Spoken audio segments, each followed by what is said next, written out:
Dobro, dobro, dobro, dobro, dobro, dobro, dobro.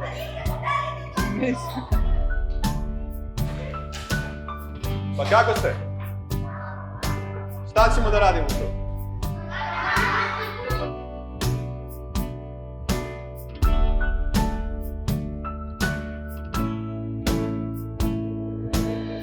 Sam ulazak u odeljenje posle studija u meni je oživao hiljade likova.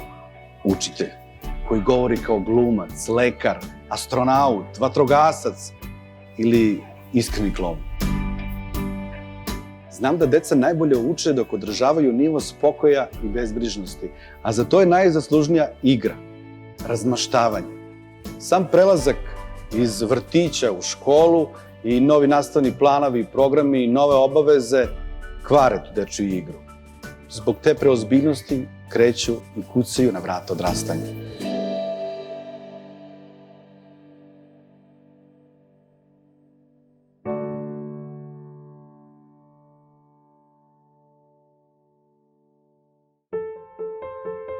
Nekoliko godina radio sam u drugoj školi, u školskoj biblioteci. U toj multietničnoj sredini najviše je bilo romske dece i biblioteka nekako bila mesto čarobnih dešavanja. A meni je bio pravi izazov da kroz radionice upoznajem njihovu kulturu i običaje. Ispostavilo se da su i oni mnogo toga naučili o sebi samim.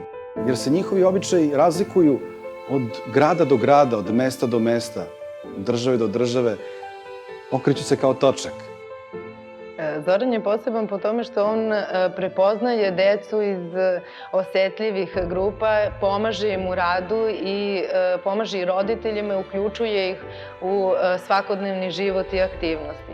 Uvek je za to da se i mi svi priključimo i da zajedno radimo kao tim. Spreman uvek za saradnju.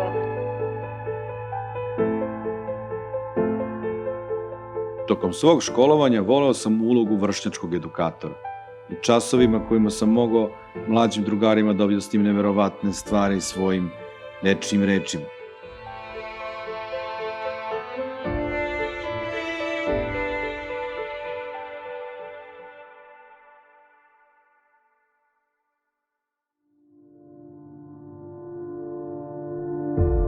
Moja je privilegija što mogu sarađivati sa njim 15 godina, ali moram priznati da saradnja sa Zoranom nije baš laka, jer Zoran uvek ima neke visoke ciljeve, uvek teži ka nečim višim i nečim boljim.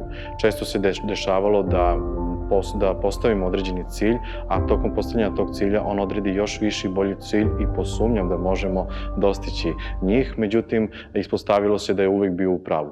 Da, kao smotru kad smo krenuli pre koliko godina? Da, to je bilo davne 2010. godine i cilj jeste bio animirati sve učenike osnovne škole da prikažu svoje predstave ovde kod nas u našem gradu. Da, u početku je bilo to malo. U početku je bilo malo, ali već sledeće godine je bilo dosta predstava iz naše države, a kasnije i van granica naše države. Da, sad je, kad prebrojimo, bilo je negde oko 3.500, skoro sam izvodio neku statistiku, 3.500, 3.600 tačnije učenika. I preko 25.000 učesnika zajedno sa nastavnicima i svih ostalih smotri, da. Tako je, a onda smo i krenuli sa KREF-om, kao videli smo da je velika potreba da se uvede KREF, a KREF je inače kreativni školski festival edukativnih filmova, sa idejom da vršimo edukaciju i obuku nastavnika, učitelja i dece. I ta edukacija je neophodna svim učiteljima i nastavnicima ukoliko žele da upotrebe film u nastavi.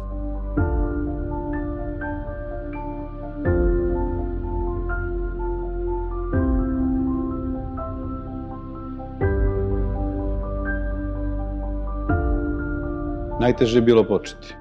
Činilo mi se da sve znam i da ne postoji problem koji ne mogu rešiti. Sve mi je bilo rešivo. Posle par godina sudbina se poigrala sa mnom i prihvatila je izazov i dala mi novi zadatak. Činiti vidljivom decu sa autizmom i njihovo kvalitetno uključivanje u društvenu zajednicu. Morao sam dosta da se potrudim i da dosta toga naučim o nečemu što me ranije nije interesovalo, nije predstavljao predmet mog interesovanja. Rad na dodatnoj podršci, socijalizacija, integracija.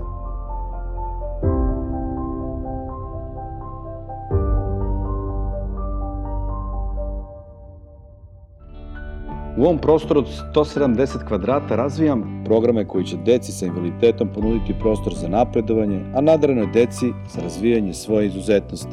Zato želim da vannastavnim aktivnostima ponudim i jednima, ali i drugima, da se senzibilišu, da budu u situaciji koja provocira i inspiriše. Moje dete sa razvojnim problemom i ostala deca koja dolaze u kući veština su prihvaćena baš takva kakva jesu. Naglašavaju se njihove vrline, sposobnosti i na tome se radi. Učitelj Zoran je neko ko nama daje jako veliku podršku u nekim svakodnevnim stvarima, u nekim jako velikim odlukama koje su bitne za nas roditelje kao i za budućnost naše dece. I rečenica koju je jednu jedinu rekao, a nama je značila sve, je da u svemu tome nismo sami i da imamo jako veliku podršku i sigurnost i sa njegove strane. Udruženje roditelja i nastavnika koje vodim već 2 godine uspešno realizuje servis ličnih pratilaca u Leskovcu. Danas je taj broj povećan na 15 učenika koji imaju pratioce. Iza sebe imamo i druge projekte koje smo uspešno radili uz pomoć roditelja i nastavnika u drugim oblastima, ali želim i maštam o tome da male programere podstaknem da razvijaju softverska, hardverska i robotička rešenja koje će pomoći i olakšati slabovidim da lakše funkcionišu u društvu, deci sa autizmom da lakše komuniciraju, licima sa protezama da se lakše kreću. Gospodin Zoki nam je uvek izašao u susret kad god je šta trebalo. Ovde smo stekli veštine snimanja i veštine glume. Meni je zaista drago što ja uvek mogu da računam na kuću veštine.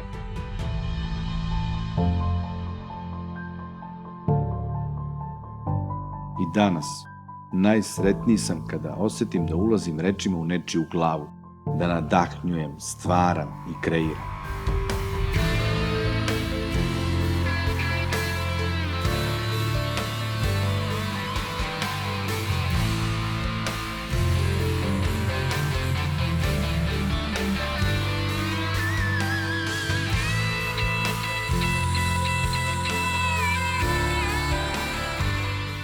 Učim decu da posmatraju svet kao Rubikovu kocku, a nas kao neodvojivi deo nje. Kao takvi prolazimo različitim putevima, percipiramo okolinu iz različitih aspekata, nekad vrlo nespretno i smešno, ali opet, na kraju, poštujući i vodeći brigu o svakom kvadratnom delu nje, svi završimo na pravom mestu. Briga o drugima i njihovim pravima je jednaka potreba deci u bilo kom regionu na svetu. Mojim učenicima nisu nepoznata deca koje je potrebna dodatna podrška obrazovanju. Znaju da su svi deo kocke. Učim ih da kada nekom posvetiš dovoljno pažnje i brineš o njegovim potrebama, tragaš za socijalnom pravdom, možeš ponekad učiti kako od boljih, tako neku ruku iz slabih od sebe. Čovek ne treba tražiti 1000 sledbenika, već samo jednog. I svaki naredni samo jednog. A vreme će pokazati da li je ta ideja bila ispravna.